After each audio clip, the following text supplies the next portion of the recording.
নির্বাচনে কোনো শঙ্কা দেখি না।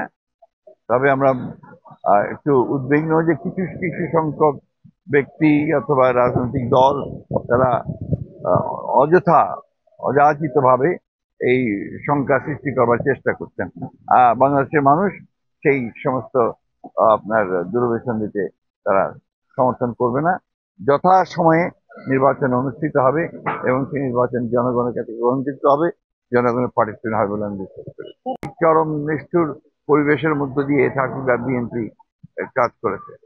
আমি আল্লাহর কাছে হাজার শুকরিয়া আদায় করি যে সেই ঠাকুরগাঁ বিএনপি এখন আবার তারা উজ্জীবিত হয়েছে এবং সবকিছুকে অতিক্রম করে ইয়াং তরুণদেরকে সঙ্গে নিয়ে, পুরনোদেরকে সঙ্গে নিয়ে ঠাকুরগাঁ বিএনপি এখন আগামীকাল ইনশাআল্লাহ একটা অত্যন্ত সফল সম্মেলনের জন্য প্রস্তুতি নিয়েছে। আমি বিশ্বাস করি যে এই প্রস্তুতি ভালো হচ্ছে এবং আমি এটাও বিশ্বাস করি যে আগামীকালের সম্মেলনের অত্যন্ত সফল হবে।